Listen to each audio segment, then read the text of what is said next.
Ini saya udah transfer ya. Ini langsung saya bawa, bisa? Ntar dulu, orang belum masuk ke saya duitnya. Ah, masa sih mas? Belum. Kacau. Nah teman-teman, satu lagi nih, kalau kita baru lihat video barusan ya tentang modus operandi penipuan jual beli kendaraan ya, mobil ya gitu. Nah kebetulan kurang lebih 2 tahun yang lalu gue juga pernah ngalamin hal yang sama nih, di posisi sebagai gue itu sebagai pembeli waktu itu. Nah kebetulan 2 tahun yang lalu gue masih jalanin bisnis jual beli mobil bekas teman-teman ya gitu. Jadi singkat cerita itu gue lagi searching di media sosial gitu kan tentang iklan mobil-mobil bekas yang memang bisa gue angkat buat jadi bahan gue jual lagi gitu di showroom gitu kan. Nah singkat cerita akhirnya karena waktu itu dia pasang iklan dengan harga yang menurut gua agak lebih rendah dibanding harga-harga pasaran yang ada di iklan gitu kan. Waktu itu mobilnya Honda Jazz tahun 2005 warna hitam gitu, dan posisi unitnya itu ada di daerah Cibubur ya teman-teman. Gua kan tinggal di Bogor nih. Jadi singkat cerita langsung gua kontak lah si penjual itu ya yang posting di media sosial gitu kan. Lanjut gue tanya-tanya gitu kan, dari mulai harga, kondisi kendaraan gitu kan, sampai akhirnya gue janjian buat ketemu langsung gitu untuk lihat unitnya gitu kan. Nah pada saat itu gue udah mulai curiga sih dari komunikasinya, karena memang dia itu terlalu agresif ya kalau menurut gue. Si penipunya ini terlalu agresif kalau menurut gue, untuk gimana caranya biar gue ini cepet langsung ke lokasi posisi unit itu gitu kan. Nah dari situ gue udah mulai curiga, tapi karena memang gue masih penasaran gitu kan, pengen mastiin lagi ini bener gak sih gitu kan, makanya langsung janjian lah gue pada saat itu kurang lebih jam 3 sorean kalau nggak salah, jam setengah 4 gitu. Gue ajak salah satu temen gue gitu kan, karena emang gue rasa ada indikasi yang kurang baik gitu kan, makanya gue ajak salah satu teman gue. Ketika singkat cerita gue udah mendekati lokasi dari posisi unit tersebut gitu kan, langsung gue telepon dia kan. Nah ternyata pada saat di lokasi gue nggak ketemu sama yang komunikasi sama gue lewat WA gitu. Langsung ketemu sama si usernya langsung, atau si penjualnya langsung gitu, atau yang punya unit gitu kan. Nah sampailah gue di lokasi tersebut gitu kan, langsung ngecek unit gitu kan, untuk mastiin unitnya segala macam kira-kira sesuai nggak nih gitu kan sama apa yang bisa gue jual nantinya kan gitu. Nah langsung ketika udah beres ngecek gue coba tanya sama si ibunya lagi mengenai teknis pembayaran gitu kan, karena memang dari komunikasi by phone sambil di jalan, si oknum penipu ini gitu, dia nggak ngebolehin gue untuk transaksional sama si ibu itu gitu loh. Jadi cuman sekedar lihat unit cocok langsung dibayar gitu, dalam artian dia minta transfer gitu. Nah setelah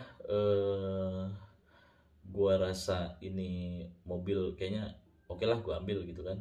Nah komunikasi lagi lah lewat WA dengan si oknum penipu ini nih gini. Jadi waktu itu kondisi mobilnya kurang baik ya, masih harus banyak yang diperbaiki gitu. Makanya akhirnya gue negosiasi harga lagi gitu loh. Dari awalnya itu dia buka harga 55 juta.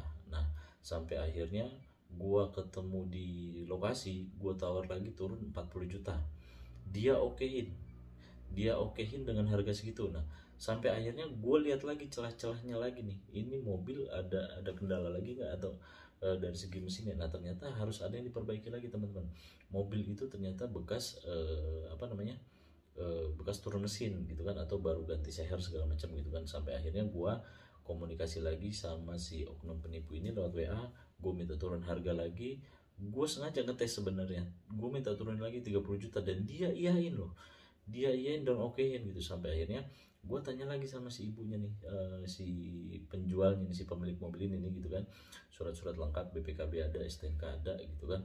Makanya untuk mastiin lagi kondisinya, gue tanya sama si ibunya nih, atau si penjualnya langsung. Saya bilang waktu itu kata-katanya seperti ini, Bu, saya bilang ini benar mobilnya nanti kalau emang deal transaksinya sama saudara ibu si A namanya gitu. Si ibu itu bilang, oh iya mas, untuk transaksi langsung aja ke atas nama yang komunikasi sama masnya gitu kan. Nah saya pastiin lagi, bener nggak bu, ini siapanya ibu, saya bilang gitu. Nah ternyata dia itu sebelumnya seperti udah didoktrin atau memang beneran saudaranya atau gimana, saya juga nggak tahu ya gitu teman-teman. Si ibu ini seolah-olah meyakinkan saya bahwa memang transaksional itu nanti dengan saudaranya gitu loh. Nah si oknum penipu ini yang dimaksud dengan saudaranya itu gitu loh.